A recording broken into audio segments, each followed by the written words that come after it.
할렐루야! 한 주간 평안하셨습니까? 오늘도 이 영상 예배에 참석하신 여러분을 주님의 이름으로 환영합니다. 환절기입니다, 여러분. 저도 환절기라 또 목이 상태가 또 안 좋아지고 있는 것 같습니다. 각자 건강들 잘 챙기시기 바랍니다. 오늘 사도행전 22장 21절 29절의 말씀으로 증인이 되리라 라는 제목으로 여러분과 은혜를 나누고자 합니다. 증인 얘기하면 우리가 보통 법원에서 다른 사람을 변호하는 그런 게 증인이죠. 하나님은 참 오묘하신 것 같습니다. 저도 안 좋은 일로 진짜 머리 털라고 처음으로 경찰서를 다 갔다 와봤습니다. 아무튼 여러분들 조심하시기 바랍니다. 자, 1894년에 프랑스 사회를 뒤흔드는 사건이 있었는데요. 유대인 장교 알프레드 드레피스가 스파이 혐의로 억울하게 종신형을 선고받은 일이 있어요. 그가 무죄였지만 당시 사회를 지배하던 반유대주의의 희생양이 되고 말았던 거죠. 법과 정의는 침묵했고요. 사람들은 권력 앞에 굴복했습니다. 그때 한 사람이 일어납니다. 바로 소설가 에밀 졸라였어요. 그는 신문에 나는 고발한다 라는 글을 발표하면서 군과 정부의 부당함을 정면으로 지적했습니다. 그 한마디로 그는 재판에 넘겨지고 결국 망명까지 가야 되는 그런 일을 겪게 됐어요. 그러나 그 용기 있는 증언은 사회를 뒤흔들고요. 결국 드레피스는 무죄 판결을 받고 명예를 회복하게 되었어요. 이 한 사람의 증언이 역사를 바꾼 것입니다. 예수님은 제자들에게 내 증인이 되라 라고 말씀하셨어요. 그런 점에서 우리도 증인이 되어야 할 사람들인 것입니다.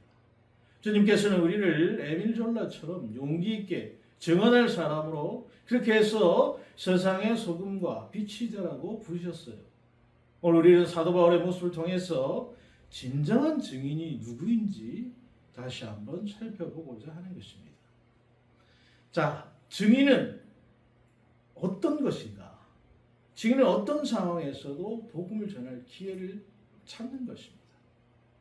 먼저 바울이 처한 상황을 한번 살펴봅시다. 아시아로부터 예루살렘에서 온 유대인들이 바울을 발견하자마자 이제 온 무리를 이렇게 거짓 뉴스로 선동하기 시작하는 거예요. 외치되 이스라엘 사람들아 도우라, 이 사람은 각 철에서 우리 백성과 율법과 이것을 비방하여 모든 사람을 가르치는 그 자인데 또 헬라인을 데리고 성전에 들어가서 이 거룩한 물을 더럽혔다니. 21장 28절에 나오는 말인데 이 소리가 삽시간에 불길처럼 번지는 거예요. 성전 안은 아수라장이 되고요. 수많은 사람들이 몰려와서 이제 바울을 끌어내기 시작합니다. 우리가 최근에 네팔 사태를 보지 않습니까? 네팔에서 일어나는 그 폭동 사태, 그 비슷한 그런 모습이에요. 주먹과 발길질이 쏟아지고요. 분노의 외침이 뒤엉킨 그곳에서 바울의 생명은 한순간에 꺼져버릴 듯 위태로워 보였습니다. 그런데 이때 로마군 천부장이 급히 달려오는 거예요. 안토니아 요새에 주둔하고 있던 로마 수비대가 성전 광장의 소동을 보고 급히 출동한 것입니다. 천부장은 상황을 진압하기 위해서 바울을 체포하고요. 쇠사슬로 결박합니다. 그런데 바울이 끌려가면서 천부장에게 한 가지 요청을 하는 거예요. 천부장님, 제발 저를 좀 살려주십시오 라고 해야 되는 게 맞지 않습니까? 근데 바울이 뭐라고 얘기하느냐? 바울이 이르되 나는 유대인이라 소비아 아닌 길리기아 다소시의 시민이니 청컨대 백성에게 말하기를 허락하라. 대부분의 사람이라면 그런 상황을 재앙이라고 여겼을 거예요. 하나님이 왜 이런 일을 제게 허락하셨습니까? 제가 무슨 잘못을 했다고 이런 고난을 주시나요? 라고 원망했을지 몰라요. 저도 제 잘못이 아닌데 경찰서에 한번 갔다 오니까 주여 나에게 왜 이런 시련을 주십니까? 하지만 바울은 여러분 달랐어요. 그는 그 절체절명의 순간을 하나님이 주신 복음 증언의 기회로 보았다는 거예요. 자신을 죽이려 달려든 바로 그 사람들 앞에서 예수 그리스도를 전할 수 있는 무대라고 여겼던 겁니다. 그래서 전부장에게 연설할 기회를 달라고 요청하는 거예요. 허락해 줄지 안 해줄지 모르는 일이지만 일단 한번 던져보는 거예요. 죽음을 외치는 군중 앞에 서겠다는 이 요청이 얼마나 비상식적으로 들립니까? 그러나 이것이 바로 증인의 모습인 거예요. 바울에게서는 자신의 명예와 안전보다 복음을 전할 기회가 더 소중했던 거예요. 그는 폭도들의 그 눈빛 속에서도 영혼의 갈급함을 보았던 것입니다. 그들은 자신을 죽이려고 했지만 그는 그들 안에서 여전히 하나님의 사랑을 전해야 할 영혼을 보았던 거죠. 우리는 복음을 증언해야 한다는 것을 잘 알고 있지만 종종 현실을 탓하곤 하죠.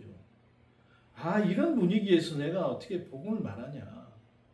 조금 더 분위기가 좋아지면 그때 얘기해야지. 그런데 솔직히 복음을 전하기 좋은 분위기는 대체 언제 오는 것일까요? 그러다가 영영 다시 기회가 안 오면 어떻게 합니까? 때로는 기다림이 필요한 순간도 있지만 하나님 주시는 기회를 놓치지 않는 것도 중요한 것입니다. 복음 전도는 여러분 소방관의 구조 작업과 같은 거예요. 소방관은 불길이 잦아지기를 기다리지 않습니다. 하염 속에서도 뚫고 들어가서 생명을 구해야 하는 게 소방관의 일이죠. 마찬가지로 복음의 증인은 상황이 절망적일수록 길이 막힌 것 같을수록 그래서 어떻게 해서든 새로운 기회를 찾는 것입니다. 오늘 한국 사회에서 기독교가 마주하고 있는 현실은 결코 만만하지 않습니다. 사회 전반에서 종교의 영향력이 약화되고 있어요. 특히 젊은 세대는 교회와 거리를 두고 있습니다. 이는 1차적으로 거센 세속화의 물결 때문이죠. 동시에 교회 스스로 신뢰를 잃어버린 결과이기도 하는 것입니다. 언론을 통해서 반복적으로 드러난 일부 목회자의 비리, 또 교회 내 갈등, 개신교 전체 이미지를 크게 훼손하는 일 등등. 또 이미 지났지만 코로나19 시기에 그 방역 지침과 관련한 불협화음, 정치적 이슈에 대한 교회의 입장 표명, 그 과정에서 생긴 오해들이 교회에 대한 사회적 반감을 키우고 있다는 거예요. 그 결과 한국 교회가 사회로부터 받는 시선이 예전만큼 우호적이지 않은 것이 현실입니다. 복음을 도저히 전할 분위기가 아닌 거예요. 그러나 우리는 바울에게서 복음의 증인은 상황을 탓하지 않는다는 것을 보았어요. 오히려 그 상황 속에서도 신락 같은 기회라도 찾고자 애를 쓰는 것입니다.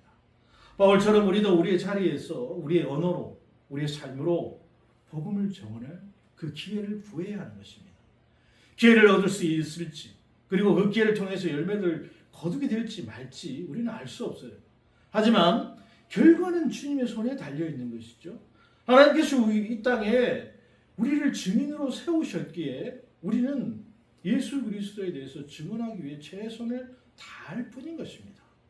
지금도 우리 가운데 여러 다양한 방법으로 전도를 섬기는 분들이 계셔서 감사를 드립니다. 우리 입술과 삶이 언제나 복음을 증언하는 통로가 다 되기를 주님의 이름으로 축복합니다. 두 번째로 증인은 자신의 이야기를 복음의 증언으로 바꿀 수 있어야 된다. 부형들아 내가 지금 여러분 앞에서 변명하는 말을 들어라. 이제 바울이 증언하기 시작하죠.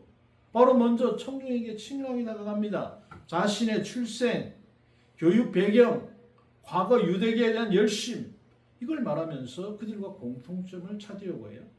나는 유대인으로 길기가 다소에서 나고 이스라엘에서 자라 가말리엘의 문화에서 우리 조상들의 율법의 엄한 교육을 받았다. 바울은 나도 당신들과 같은 뿌리와 열심을 가진 사람이다. 그 사실을 강조하죠. 심지어 자신이 단순히 교회를 반대한 정도가 아니라 사람을 죽이기까지 하고 체포해서 온갖 박해를 다했다고 고백하는 거예요. 그런데 6절부터 그 이야기가 완전히 바뀝니다. 바울은 다메섹 도상에서 부활하신 예수를 만난 경험을 생생하게 증언하기 시작하죠. 그 순간부터 바울의 인생이 180도 바뀌죠. 부활하신 예수님을 만나고 이방인의 사도로 부르심을 받았어요.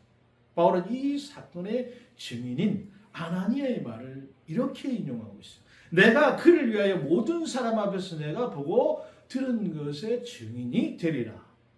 여기서도 여러분 증인이라고 하는 단어가 나오는데요. 증인은 사상을 전하는 사람이 아닙니다. 철학을 논하는 학자가 아니에요. 증인은 자신이 직접 본 것, 직접 들은 것을 있는 그대로 말하는 사람이 증인이죠. 바울은 자신의 삶을 가감없이 열어 보이고 오직 예수 그리스도의 만남을 증언하는 겁니다. 교회를 핍박하던 흑역사조차도 결국 은혜의 무대가 되었다는 것이죠. 이것이 바로 여러분 복음의 능력인 것입니다. 복음은 우리의 이야기를 하나님의 이야기로 바꾸어 가는 겁니다. 상처 많던 지난날, 실패로 얼룩진 과거, 죄로 인해 무너졌던 시간까지도 예수 그리스도 은혜를 증언하는 도구가 되는 것이죠. 어거스틴이 자기가 방탕했던 삶을 고백록으로 남겼던 것처럼, 존 뉴턴이 너의 손을 몰던 그 끔찍한 과거를 찬송시로 바꾼 것처럼, 하나님 우리의 삶을 예수님에 대한 증언의 소재로 사용하시는 겁니다. 많은 사람들이 자신의 이야기를 감추려고 해요. 실패를 드러내기 부끄럽고요. 상처는 감추고 싶어요. 그러나 복음의 증인은 그 감추어진 이야기를 끄집어내는 것을 주저하지 않습니다. 왜냐하면 그걸 통해서 주님의 은혜를 드러낼 증언으로 바꿀 수 있기 때문에 그런 거예요. 어둠의 과거는 빛을 더욱 밝게 드러내는 배경이 되고요. 절망의 골짜기는 은혜의 샘물이 쏟아나는 그 우물터가 되는 것입니다. 오늘날 여러분 AI 기술이 발달하면서 이 가짜 뉴스와 딥페이크 기술이 넘쳐나고 있어요. 사람들은 오프라인, 온라인 가리지 않고요. 끊임없이 자신들의 이야기를 발산합니다. 하지만 그 이야기들 중에는 과장이나 비교와 자랑이 섞여 있기도 하죠. 진솔하고 의미 있는 이야기에 목말라 있는 사람이 있을 거예요. 그런 사람들 앞에 우리가 복음의 증인으로 서면 어떻겠습니까? 화려하지 않아도 내가 만난 예수님, 그분이 내 삶을 어떻게 바꾸셨는가를 말하는 소박한 이야기가 그들에게 훨씬 더 강력한 힘을 발휘할 수 있는 것입니다. 사도 바울처럼 꼭 적극적인, 극적인 그런 변화가 있어야만 하는 것은 아니죠. 각자의 신앙 여정은 다 다르기 때문에 그렇습니다. 작은 변화라도 상관없어요. 거창한 체험이 아니어도 여러분 충분합니다. 변한 듯 변하지 않는 것 같은 조용한 성장도 괜찮아요. 솔직한 간증, 은혜의 고백을 우리가 서로 나눌 때 누군가의 마음이 열리고요. 주님께로 돌아오게 되는 것입니다. 우리 대부분이 다 이미 그런 이야기를 가지고 있어요. 우리의 상처와 회복, 눈물과 기쁨, 작은 순종과 성장이 곧 복음의 증거가 될 수 있는 것이죠. 그러니 먼저 여러분의 이야기를 하나님의 이야기와 연결해 보시기 바랍니다. 내 과거를 하나님의 은혜로 해석하고 현재를 하나님의 사랑으로 살아가 보십시오.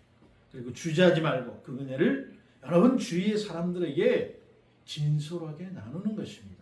그것이 복음을 가장 효과적으로 설득력 있게 증언하는 거예요. 그때 우리는 복음의 증인이 되고요. 듣는 이들 중에 누군가의 마음에 울림이 있을 거라고 믿습니다. 마지막으로 증인은 자신의 조건을 복음의 그 증언할 도구로 사용하는 사람이 증인입니다. 바울의 라이프 테스티모니를 들은 이 유대인의 반응이 어떻습니까? 안타깝게도 바울이 기대했던 반응과 정반대의 반응이에요. 그들은 바울이 자신의 과거를 고백하고 다메섹에서의 그 회심 경험을 증언하고 심지어 예루살렘 성전에서 환상을 본 것까지는 참고 들었는데, 하지만 이방인이라는 말이 나오는 순간 더 이상 참지 못하고 분노를 폭발시키고 말한 거예요. 이 말하는 것까지 그들이 듣다가 소리질러 이르되 이란 자는 세상에서 없애버리자, 살려둘 자가 아니라. 예수님의 십자가 현장, 그때 그 무리들처럼 외쳤던 소리가 또 터져 나오는 거예요. 없이 하소서. 상황이 다시 순식간에 폭력적인 위기로 치닫습니다. 저부장은 혼란을 잠재우기 위해 바울을 채찍질하라고 신문하고 명령을 하죠. 그 말을 안 했으면 그렇게 되지 않았을 텐데. 바울이 피투성이가 돼서 죽음 직전까지 몰린 상황이 됐어요. 그런데 그때 바울은 뜻밖의 한마디를 던져요. 25절에 가죽줄로 바울을 매니 바울이 곁에 서 있는 백부장들이 이르되 너희가 로마 시민된 자를 죄도 정하지 않냐고 채찍질할 수 있느냐? 순간 분위기가 싸해져. 왜 그렇습니까? 로마 시민을 정제 절차 없이 그냥 무작위로 채찍질한다는 것은 치명적인 불법이기 때문에 그렇습니다. 당시에는 로마 시대 아닙니까? 전부장이 놀라서 나도 돈을 많이 주고 이 시민권을 얻었다. 그러면서 바울에게 물어봐요. 너는 얼마 주고 샀니? 이때 바울이 시크하게 한마디 합니다. 어? 난 태어날 때부터인데. 지금까지 바울은 돈 주고 그렇게 쉽게 살 수 없는 로마 시민이라고 특권을 가급적 사용하려고 하지 않았어요. 복음을 전할 때 듣는 사람들과 위화감이 생길 수 있기 때문에 그렇게 한 것이죠. 하지만 이 순간 자신의 목숨이 위태롭잖아요. 그리고 복음을 전할 수 있는 또 다른 기회를 얻기 위해서 이것을 사용하지 않을 수 없었던 겁니다. 하나님의 계획은 참 놀랍지요. 바울이 당시 로마 시민권자가 아니었으면 어떻게 됐을까요? 이미 그 군중들에게 죽었겠죠. 그 결과 후에는 어떻게 됐습니까? 그가 총독 앞에서, 왕 앞에서, 심지어 로마 황제 앞에서도 복음을 전할 수 있는 기회를 얻었다는 거예요. 하나님께서 주신 조건을 자기 자랑거리로 쓰지 않고 복음을 증언하는 도구로 사용하는 것. 이것이 바로 여러분 증인의 태도인 것입니다. 로마 시민권뿐만 아니라 바울은 정통파 히브리인으로서의 모든 조건, 헬라어 신학과 헬라 문화를 이해하는 교양을 모두 가지고 있었어요. 그러나 그것을 자신의 영광이나 성공을 위해서 쓰지 않았다는 겁니다. 우리가 그것들을 배설물로 여겼어요. 오직 복음을 증언하기 위해서 꼭 필요한 순간에 조심스럽게 꺼내서 사용했어요. 하나님께서는 우리에게 각기 다른 조건들을 주셨어요. 어떤 분들한테는 높은 학위가 있고 어떤 분들에게는 한 분야에서 수십 년 쌓아 올린 경험들이 있습니다. 어떤 사람에게는 음악적 재능이 있고요. 또 어떤 사람에게는 언어적 재능이 있어요. 누군가에게는 교수나 대기업 임원 같은 사회적 지위가 또 조건이 될 수도 있어요. 자, 그런데 여러분, 세상은 이런 조건들을 다 자기 자신을 드러내는 수단으로 사용합니다. 더 많은 돈, 더 높은 지위, 더 큰 명예를 얻기 위해서 사용하죠. 그러나 복음의 증인은 이런 것들을 자랑하지 않는 겁니다. 그 조건을 오로지 예수 그리스도를 드러내는 도구로 사용하는 거예요. 그것이 복음의 증인으로 살려는 사람과 아닌 사람의 차이인 것이죠. 모세는 애굽 왕궁에 배운 그 지혜와 권위를 하나님의 부르심에 들여 이스라엘을 인도했고요. 다윗은 목동 시절 익힌 그 물맷돌과 음악 재능을 하나님께 드려서 골리앗을 쓰러뜨리고 시편에 찬양을 남겼습니다. 어거스틴은 방탕한 삶을 회개한 뒤에 철학과 수사학을 복음을 변증하는 무기로 사용했어요. 이처럼 출신과 재능, 배경은 그 자체로 목적이 아니라 하나님께 드려질 때 복음을 증언하는 강력한 도구가 될 수 있다는 거예요. 하나님께서 여러분들에게 주신 조건은 결코 우연이 아닙니다. 여러분들의 그 출신, 교육, 직업, 재능은 하나님께서 계획하신 자리가 분명히 있을 거예요. 그것을 복음을 증언하는 일을 드릴 때 하나님께서 놀라운 방식으로 그 조건들을 사용하신다는 것입니다. 그러므로 우리가 나의 모든 것은 주님의 것이라는 그 고백으로 주어진 그 조건을 복음의 도구로 바치고 오직 예수님을 높이는 증인의 삶을 살아가게 되기를 주님의 이름으로 축복합니다. 정리해 봅니다. 오늘 우리가 다시 한번 본 이 바울의 모습은 참으로 놀랍죠. 절망적인 상황도 기회로 바꾸고요. 자신이 얻은 과거도 복음의 그 증언으로 바꾸고 로마 시민권이라는 특권까지도 복음 전파의 도구로 사용했습니다. 그런데 이 모든 것의 원동력이 무엇이었을까요?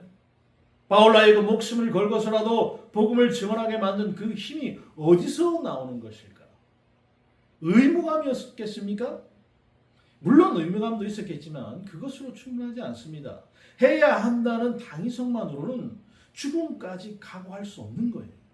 바울이 목숨 걸고 군중들 앞에서 서게 만든 힘은 바로 사랑이었다.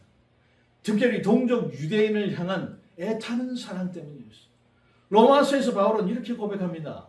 로마서 9장 1절에 3절에 내가 그리스도 안에 참말을 하고 거짓말을 아니하노라 나에게 큰 근심이 있는 것과 마음에 그치지 않는 고통이 있는 것을 내 양심이 성령 안에서 나와 더불어 증언하노니 나의 형제 곧 골육의 친척을 위하여 내 자신이 저주를 받아 그리스도에게 끊어질지라도 원하는 바로라.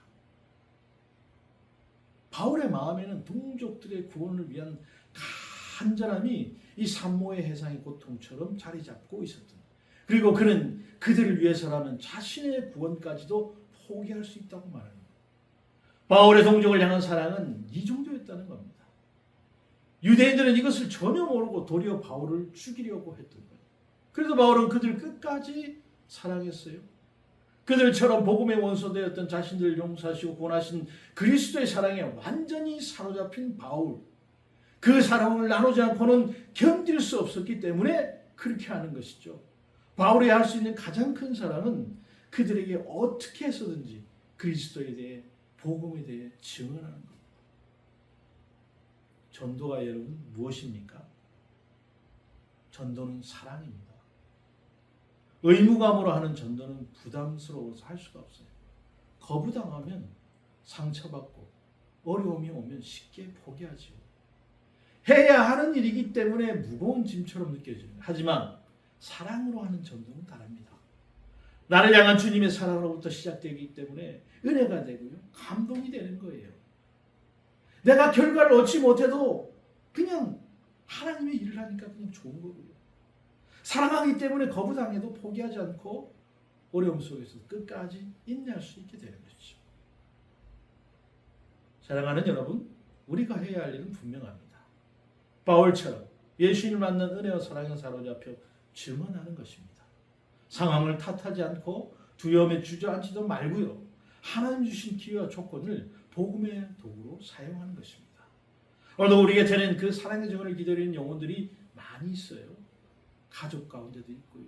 직장과 학교 가운데도 있고요. 이웃 가운데도 있고요. 학교 가운데 심지어 SNS를 통해서 연결된 사람들 가운데서도 있어요.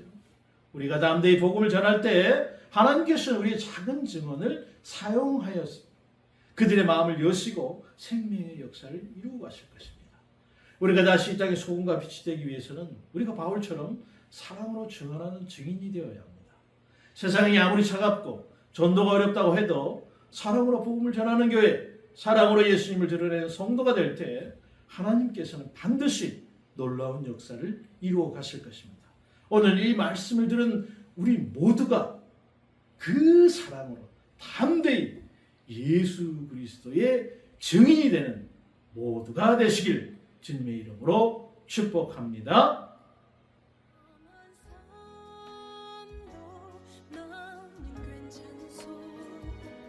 바다 끝이라도 나는 괜찮소.